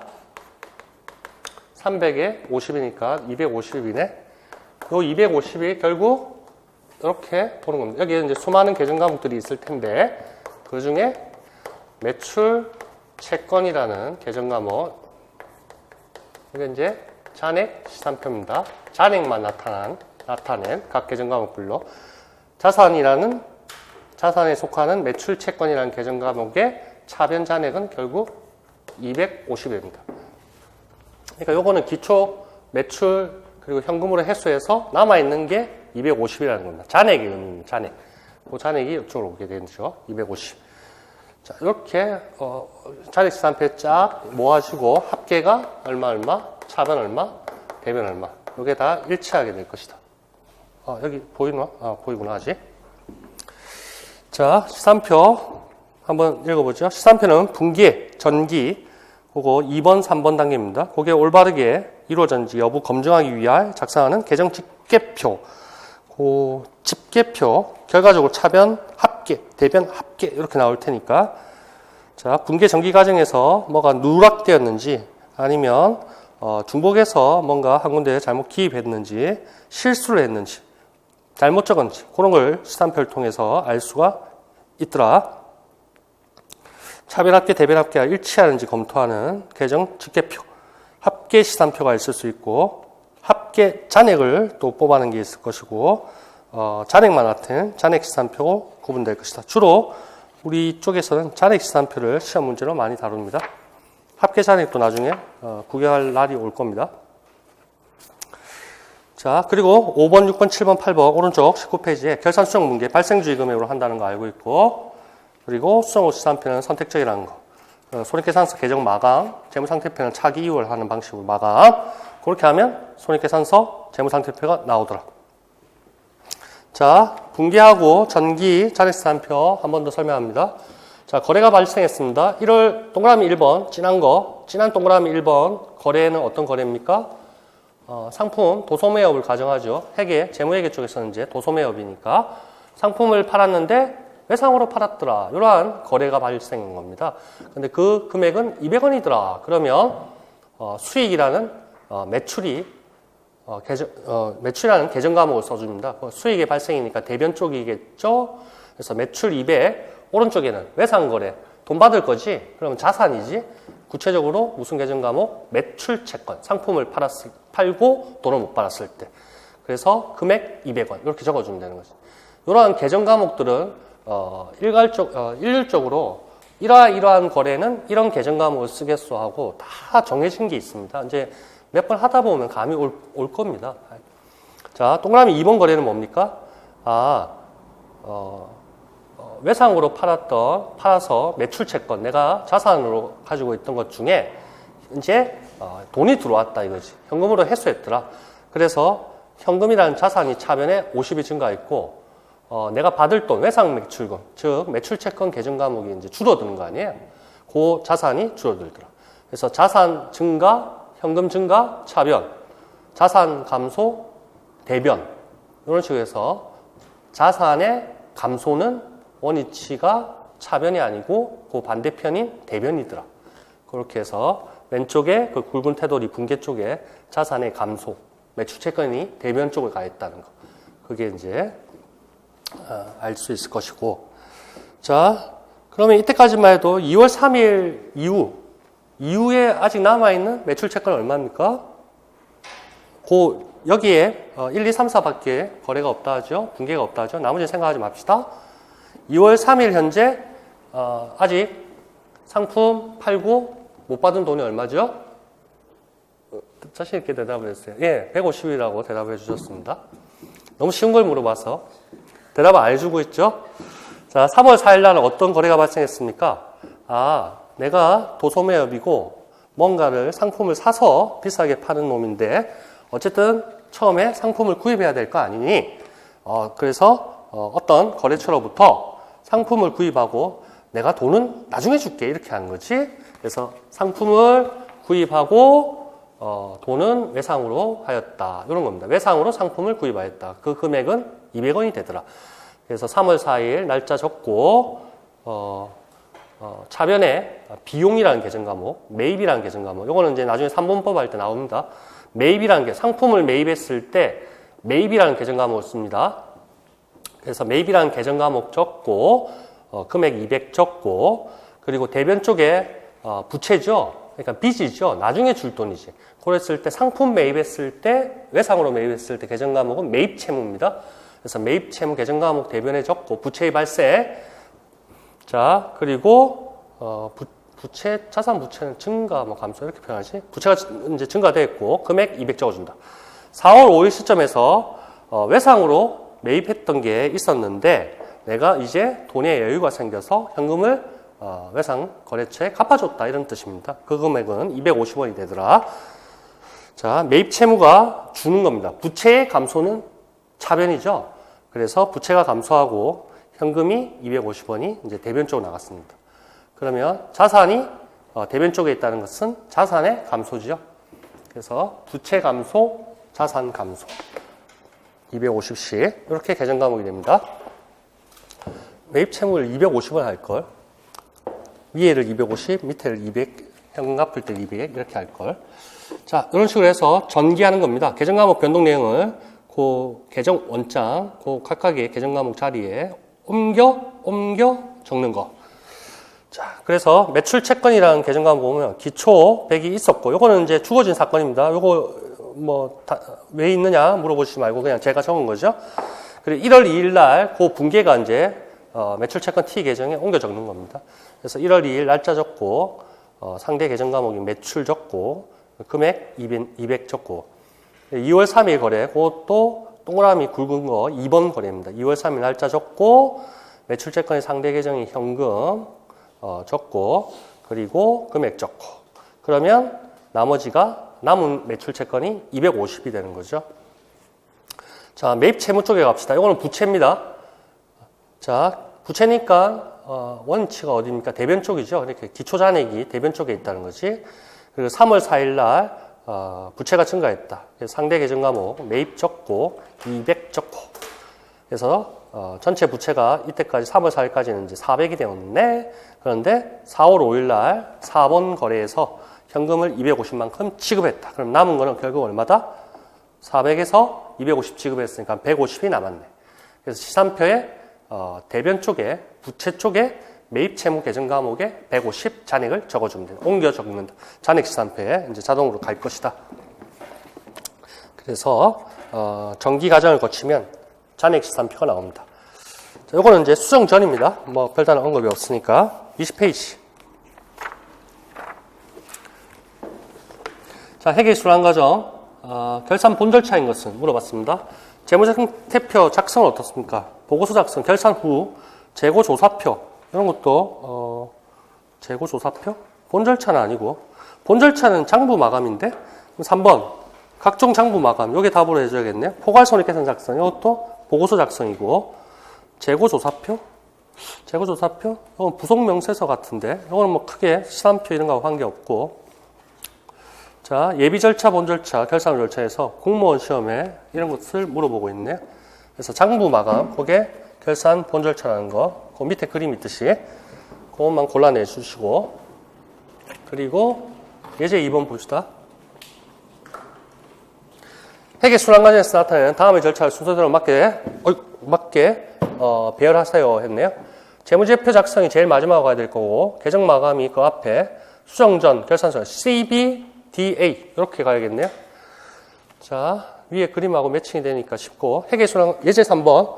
자, 여기 정산표입니다. 정산표인데 정산표는 22페이지, 23페이지에서 8위씩, 6위씩 이제 구경하게 될 것이고 자, 수정전 시산표를 작성하는 과정부터 재무제표를 작성하는 과정까지를 일괄하여 작성한 표를 말한다. 자, 깍지 끼고 한번 보세요. 22페이지 보세요. 22페이지가 정산표 8위씩이라 했습니다. 왜 8위씩입니까? 차변, 대변, 차변, 대변, 차변, 대변, 차변, 대변 다 합하니까 8칸이네요. 8위씩입니다. 23페이지는 정산표 해놓고 6위씩이라 했네요. 차변, 대변, 차변, 대변, 차변, 대변 6칸이네요. 그래서 6위씩이라 하는 거죠. 그래서 얘가 어떻게 됩니까? 수정전 시산표 왼쪽부터 시작해서 결과적으로 손익계산서 재무상태표 이렇게 나왔네요. 자, 그래서 수정전시산표를 작성하는 과정부터 재무제표 작성, 손익계산서 재무상태표 그 작성하는 과정까지 일괄하여 작성한 표다. 그 전체, 요 전체를 뭐라 한다? 정산표라 한다. 정산표라는 단어 잘 기억해 주세요. 자, 정산표의 작성은 회계순환 과정에서 필수적인 과정이 아니다. 이런 거 컴퓨터 프로그램을 우리 다 하기 때문에 이런 거 쓸데없는 짓이죠. 이제는 필수적인 과정이 아니며 수정전시산표부터 재무제표 작성까지 과정을 일괄하여 파악하기 위한 것이다. 정산표의 양식은 칸의 순서, 난의 순서에 따라 6, 8, 10. 자, 그러면 질문해 봅니다. 22, 23을 봤을 때 8, 6이 있었습니다. 12식은 뭡니까? 12식을 한번 이제 추론해 봅시다. 아, 오른쪽이 23페이지 6칸이라서 6이라네. 22페이지 왼쪽 22페이지 보니까 그게 8칸이라서 8이라네. 그럼 10칸 되는 거는 8칸에 뭐가 붙어야겠네? 뭐가 붙죠? 네, 잘 대답하셨습니다. 수정구시산표에서 차변, 대변 2칸이 더 붙겠죠? 그럼 12식이 되겠죠? 근데 수정구시산표는 아까 갈로 열고 선택적 이런 말들 좀 많이 있었죠? 그렇죠. 추론을 잘 하셨습니다. 자, 6, 8, 10으로 구분된다. 일반적으로 8이식이 가장 많이 쓰이고 뒷페이지에 있더라. 뒤에 대차 평균의 원리를 이용해서 차변, 대변은 항상 같아야 된다. 결산까지 발생할 수 있는 계산 오류를 방지한다. 결산 과정을 한눈에 파악하기 위해서 작성한다. 자, 이게 이제 한눈에 파악이 됩니다. 1단계 할 때도 나눠드렸지만 그게 이제 가로로 된 거, 몇 장 된 거 있었죠. 그걸 통해서 또 설명을 드릴 겁니다. 그래서 한눈에 다 파악하게 됩니다. 자, 대차 평균의 원리에서 한눈에 파악하기 위해 작성하는 서식이다. 정산표는 효율적인 결산을 위한 도구일 뿐 결산이 복잡한 경우에만 작성해보는 서식이므로 선택적인 절차에 보여요. 필수적인 과정이 아니랬죠. 전산화된 환경에서 계산상의 오류가 발생하지 않기 때문에 요즘 정산표를 작성하는 기업은 거의 없다. 정산표의 작성 절차를 파악하는 것은 결산 수정 문제를 해요. 수정된 금액이 재무제표, 손익계산서, 재무상태표에 어떻게 기록되는지 그 과정을 이해하는 데 있다. 그래서 항상 제가 22페이지에서 지금 요 내용은 모릅니다. 거래에 대해서는 다른 페이지, 다른 걸로 자료가 나갈 겁니다. 지금은 이제 전체적으로 보는 겁니다. 그래서 결산 수정 문제에 보면 진한 동그라미 1, 2, 3, 4 해가지고 8 이런 게 있습니다. 그 결산 수정 문제가 차변, 대변을 어떻게 가는 식으로 해서 재무상태표에 어떻게 가는지. 예를 들면, 자, 수정전시산표에 대손충당금은 차변, 대변이 다 비워져 있습니다. 맞습니까? 가로로 쫙 보세요. 결산 수정 문제를 통해서 동그라미 5번이 먼저 생겼습니다. 대변 쪽에 10이 생겼습니다. 그게 어디론가 자리를 차지해야 됩니다. 재무상태표에 대변 쪽으로 10이 갑니다. 그런 식으로 해서 수평으로 해서 짝짝 보셔야 됩니다. 또 한 예를 들어 봅시다. 소모품 보세요. 소모품 수평으로 보세요. 수정전 잔액시산표에 차변 잔액이 얼마입니까? 소모품이란 자산 계정입니다. 소모품은 자산입니다. 비용은 소모품 B 이렇게 씁니다. 소모품이란 자산 계정은 30이 차변에 있었습니다. 근데 결산 수정 문제를 통해서 대변 쪽으로 소모품이 21원이 빠졌습니다. 그러면 결과적으로 재무상태표에 차변에 남아있는 건 얼마입니까? 9원이 되는 거야.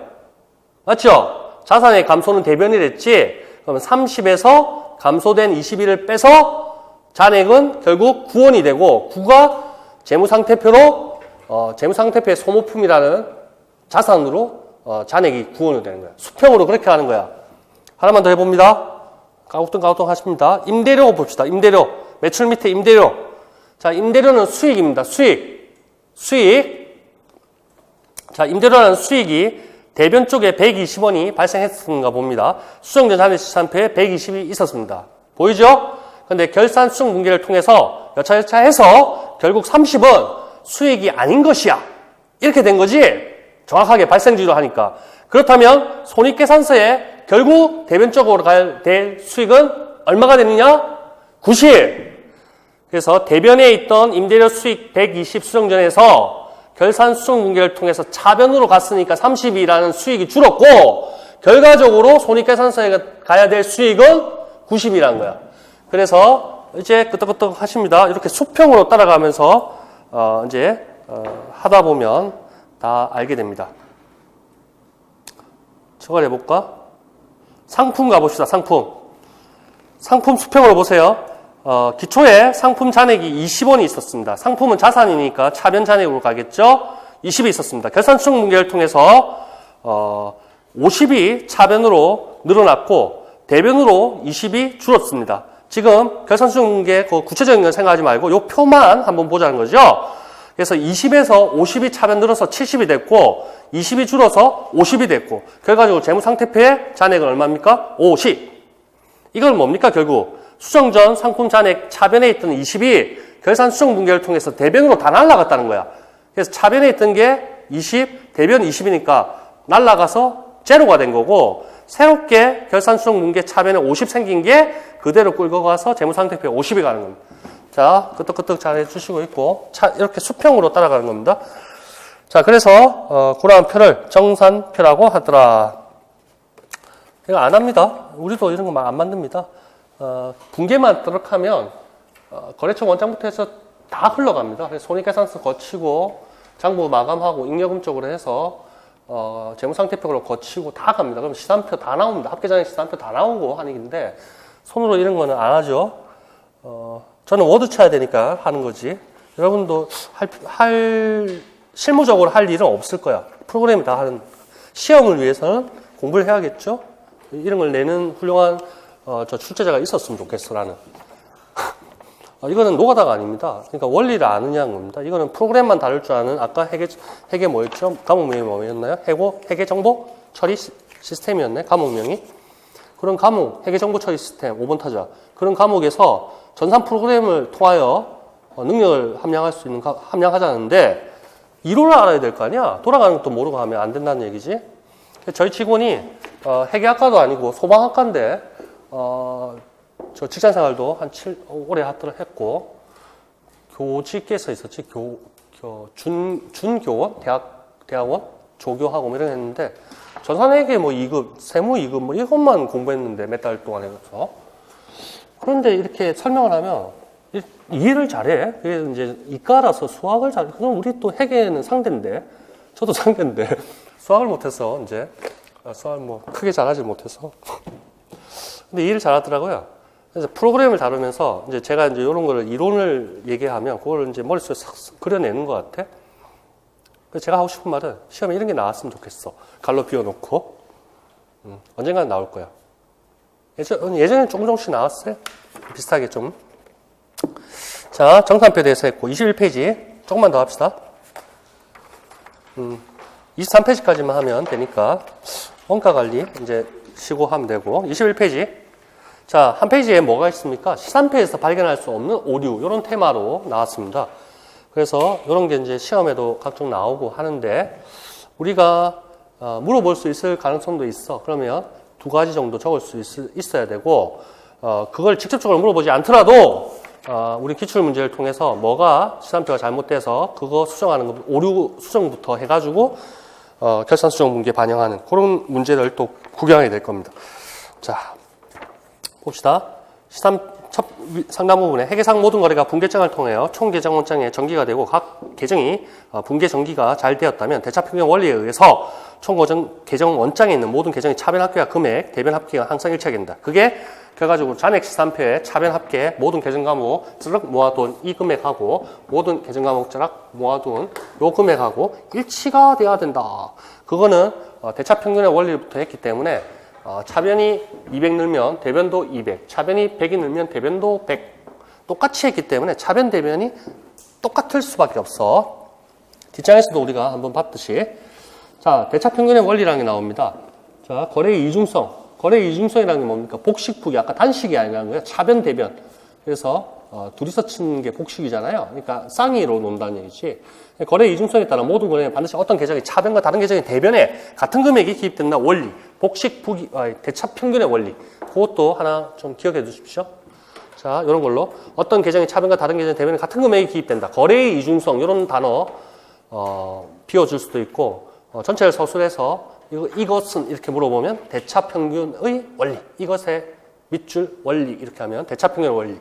갈로 열고 기억에 들어갈 대차평균 원리 제시하고 갈로 열고 기억에 들어가 하면 거래의 이중성. 2가지를 노릴 수 있습니다. 잘 기억해 주시고. 차변금액의 합계와 대변금액의 합계는 반드시 일치한다. 자, 그러니까 회계가 오묘한 게 아주 쾌감이 있습니다. 그러니까 수만 건, 수만 건의 1월 1일부터 12월 30일까지 모든 거래, 수만 건, 거래처 수백 군데, 그리고 매출 매입 수만 건, 그리고 금액 엄청 클 것이고 그러한 거래를 하나 분계를 통해서 전산 프로그램에 수만 건을 기입하고 그게 결국에 손익계산서 갔다가 이익잉여금으로 모아졌다가 재무상태표 자산부채 자본으로 쭉 갈리면서 잔액시산표 합계 잔액 다 맞아떨어지면 그게 엄청난 쾌감이 있습니다. 그런데 그럴 수밖에 없는 게 프로그램에서 그렇게 다 돼 있고 최초 시작했을 때 송도에 있는 개성당인이 복식부기의 원리, 대차평균의 원리를 수백 년 전에 다 만들어놨다. 그러니까 뭐 나름대로 쾌감이 있어.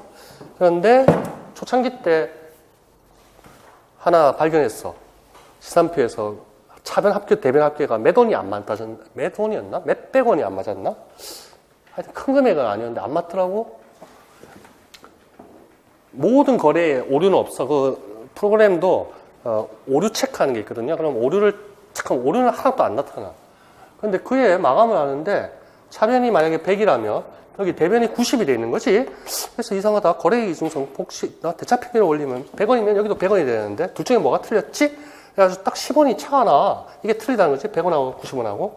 그래서 결국에는 발견했는데 그게 이제 우리가 이제 제조업을 안 하다가 그 초창기에 이제 제조업이 들어오다 보니까 제조원가 명세서라는 게 있습니다. 제조원가 명세서. 오늘 이제 원가 할 때 제조원가 명세서라는 걸 구경하게 될 겁니다. 그런데 이렇게 분계를 할 때 다 코드가 있거든요. 계정 과목별로. 매입은 146, 매출은 108인가? 저는 못 외우죠. 우리 직원은 다 외우던데. 거의 다 외우는데. 전 외울 필요는 없으니 제가 이렇게 웬만하면 안 하니까. 코드가 있는데 800번 단위가 이제 도소매 업체들 수익 비용 이런 거 계정이고 500번 단위가 제조기업의 그 원가들입니다. 그러니까 500개 딱 하나 수만 건 중에 딱 하나가 그 상품 매입이 아니고 제품 매입으로 돼 있었나? 이런 식으로 돼 있었어. 그러니까 146이 아니고 500 단위로 돼 있어 사이트. 제조원가 명세서에 처박혀 있는 거지. 근데 그게 이렇게 흘러들어서 매출원가 쪽으로 흘러 들어왔으면 또 모르겠는데 그냥 재고로만 남아 있었다는 거야. 지금 무슨 말인지 잘 이해가 안 되죠? 여하튼 발견할 수 없는 오류가 있었다. 그 얘기를 하고 싶습니다. 결국엔 발견했더라. 자, 보세요. 근데 여기에는 없어. 시산표에서 발견할 수 없는 1, 2, 3, 4, 5, 6 예를 들어놨는데 여기에 방금 제가 한 말은 없어요. 그건 실무적인 거니까. 자, 봅시다. 그래서 잔액시산표 등시 대차평균의 원리까지 얘기했고, 그러나 시산표의 차변금액과 합계금액과 대변 합계금액이 일치한다고 해서 반드시 분계와 전기 과정에 오류가 없다는 것은 아니다. 이를 시산표에서 발견할 수 없는 오류라고 한다. 여기에 차변 합계도 100이고 대변 합계도 결과적으로 짜르륵 해서 100이었다. 그래서 이게 일치해서 기쁘다. 웃고 떠들다가 나중에 울게 된단 말이지. 왜냐하면 여기에 이것만 맞다 해서 발견할 수 없는 오류가 숨어 있을 수 있다는 거지. 그 예를 들어 봅시다. 자, 차변과 대변 계정 과목을 반대로 분계 정리한 경우. 요게 나중에 기출문제 보면 나올 겁니다. 자, 이렇게 분계를 했어야 되는데, 이게 원칙입니다. 외상으로 매출형 분계가, 거래가 이렇게 분계되는 게 맞죠? 근데 어떤 사람이 1월 2일 하고 이런 식으로 분계를 했다 하지. 예를 들어서 매출 200, 매출 채권 200. 자, 이런 식으로 분계를 해서 정기가 되고 정기가 됐다 해봐. 근데 차변 금액은 다 똑같아. 이렇게 하든 차변 대변 금액은 같잖아. 그럼 결과적으로 여기 금액은 일치해서 오류가 없는 것처럼 보일 수 있지만 분계를 거꾸로 한 거지. 그러니까 저기 숨어있는 발견할 수 없는 오류가 됩니다. 그래서 차 대변 계정 과목을 반대로 분계 전개한 경우에 이게 비록 일치할지언정 숨은 내용은 틀렸더라. 그 다음에 동그라미 2번 차 대변 계정 과목을 다른 계정 같은 변에 분계 또는 전개한 차 대변의 계정 과목을 다른 계정의 같은 변에 분계. 이거를 매출이라 해야 되는데 자 원칙이 이거였죠. 원칙이 이러한 거래는 외상 매출에서 차변의 매출 채권이라는 자산 잡히고 대변의 매출이라는 수익 잡히고 200 해야 되는데 어떤 바보 같은 놈이 이렇게 했다 치지. 매입 200 예를 드는 겁니다. 매입 채무 200 이런 식으로 바보같이 했어. 그래도 차변 대변은 200 똑같아서 여기 또 결과적으로 차변 대변 금액은 똑같지만 다른 계정 과목, 잘못된 계정 과목을 썼다 이것이. 자, 이렇게 했다면 차변 대변의 계정 과목을 다른 계정의 같은 변에 분계 또는 전기한 경우. 맞나? 차변 대변의 계정 과목을 차 대변의 계정 과목을 다른 계정의 같은 변에 저런 케이스다 보면 될 거고, 그 다음에 둘 이상의 오류가 우연히 상계된 경우가 있을 수도 있고, 거래 전체 붕괴에 전기가 아예 누락되었다. 이게 쫙 빠져도 차변 대변 금액 200, 200이 똑같이 없어졌기 때문에 이 금액은 일치하게 된다는 얘기지. 자, 그러한 경우도 있을 것이고, 하나의 거래에 이중으로 붕괴 전개한 경우, 이러한 사건을 한 건이 있는데 1월 3일도 또 반복해서 똑같이 적었다면 요 금액은 차변 대변 다 똑같지만 사실은 오류가 있는 것이다. 아니면 6번 보세요. 차 대변 다 같이 틀린 금액으로 동일하게 붕괴하거나 전개됐다. 원래는 정확한 200인데 400, 400했더라. 그렇다 하더라도 이 금액은 같게 되고 정확한 것은 아니었다. 그래서 시간표에서 발견할 수 없는 오류가 될 것이다. 자, 1, 2, 3, 4, 5, 6이 있습니다. 자, 5번 같은 케이스 하나 암기를 해두는 게 좋겠습니다. 혹시나 그런 예를 들어서 하나 서술하다 이렇게 나올 수도 있으니까 그거하고 동그라미 1번 차 대변 계정 과목을 반대로 붕괴 전개한 거 1번, 5번, 4번 이 정도는 뭐 3번 이거 3번도 똑같은데 하여튼 두세 가지 정도 세 가지 정도 암기하는 게 좋겠습니다. 1번, 4번, 5번 이 정도. 자, 예제 한번 봅시다. 시산표에 작성하는 목적 중에 하나는 회계상의 오류를 발견하는 데 있다. 다음 중 시산표에서 발견할 수 없는 오류는 1번. 동그라미 4번이 답이죠. 특정 거래를 중복하여 기입한 오류는 시산표상의 차변 대변 합계에 결과적으로 갖게 됩니다. 그러나 사실은 틀린 것이더라. 자, 됐고 그 다음에 예제 2번 1, 2, 3번은 발견할 수 있는 오류들이 다 되니까. 자, 예제 2번. 시산표를 작성을 통해 발견할 수 있는 오류. 발견할 수 있는 오류랍니다. 그러니까 발견할 수 없는 오류가, 3개가 있겠네요. 봅시다. 동그라미 1번. 비품 10만원을 현금으로 구입하면서 비품 계정에 10만원을 차기하고 현금 계정에 10만원을 대기하는 기록을 2번 반복했다. 붕괴 자체는 제대로 차변 대변 잘 나눈 것 같은데, 이중으로, 더블로 붕괴를 했습니다. 요거는 시산표에서 발견할 수 없는 오류가 됩니다. 답은 아니고. 2번, 매입 채무 20만원 현금으로 지급했다. 현금 계정에 10만원 대기하고 매입 채무 계정에 10만원 차기하였다. 이건 어떻습니까? 대차 양변을 20만원인데 20만원 현금 지급하면서 현금 계정에 차변 대변 붕괴는 잘 했네요. 그런데 금액이 20만원이 돼야 되는데 10만원, 10만원 이렇게 했네. 이것도 차변 대변 10만원, 10만원 맞는데 그래서 결과적으로 시산표 합계도 차변 대변에 맞아질 텐데 사실 진실한 붕괴는 아니었다는 얘기지. 20% 현금 계정에 20 대기 매입 채무 차변 계정에 20 이렇게 해야 되는 거잖아. 차변의 매입 채무 대변의 현금 10만원, 10만원이 아니고 20, 20 이렇게 해야 되네. 이것도 발견할 수 없는 오류. 3번 매출채권 10만원을 현금으로 수취했다. 외상을 이제 현금으로 회수했다는 얘기죠. 그럼 차변의 현금 10, 대변의 매출채권 10 이렇게 해야 되네. 근데 매출채권 계정에 10만원을 차기하고 현금 계정에 10만원을 대기하였다. 이거 뭡니까? 대차를 반대로 했네. 맞죠? 자, 원래 거래를 한번 생각해 보세요. 매출채권 10만원, 돈 받을 게 자산이 있었는데 현금으로 회수했다 했습니다. 그럼 현금이 자산이 들어왔다는 얘기지. 그럼 자산의 현금 10, 대변의 자산의 감소. 이제 권리가 이제 줄어드는 거지. 그러니까 매출채권 10, 대변 쪽에 이렇게 해야 되는데 반대로 했어. 그래도 차변 대변 금액은 똑같잖아. 맞지? 그런데 계정 과목이 잘못 반대로 거꾸로 기입된 거지. 그래서 대차를 반대로 붕괴했다. 시산표에서 발견할 수 없는 오류가 된다. 이건 다 없는 거고. 4번은 대여금 10만원을 현금으로 했으면 하면서 현금 계정에 10만원 차기하고 대여금 계정에 20만원 되겠다. 차변 대변이 다르네. 그럼 결과적으로 시산표에 차변 합계 대변 금액이 다르게 나올 거 아니야? 그러면 발견할 수 있겠네. 정확하게 하려면 어떻게 합니까? 대여금, 돈 빌려준 거. 그러니까 자산이겠죠? 그게 현금으로 회수했답니다. 이제 드디어, 저 차입자가 내한테, 대출금, 내가 대여금을 돈을 갚았다는 얘기지. 그러면 현금, 차변에 현금 10만원, 대변에 대여금 10만원. 이렇게 해야 되지. 근데 20 했잖아. 거기서부터 차변, 대변이 10, 20 뭐 하여튼 일치하지 않는 거지. 여기서부터 안 되는데 뭐. 붕괴를 그렇게 해가지고 전기까지 하더라도 시산표가 하면 이게 안 맞잖아. 차변, 대변이. 그러니까 발생할 수 있는 오류가 된다. 자, 그렇게 외워두시고 23페이지만 조금만 합시다. 1분이면 됩니다.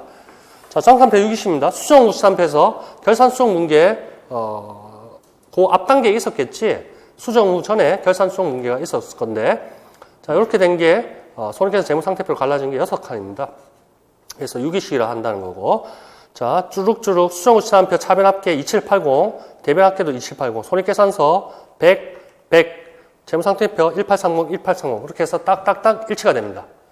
자, 모든 걸 정확하게 했다면, 차변, 대변에 다 맞아떨어져야 됩니다. 거래의 이중성, 거기에서 나오는 원리, 대차, 평균의 원리. 그걸로 해서 원가에도 많이 풀 것이다.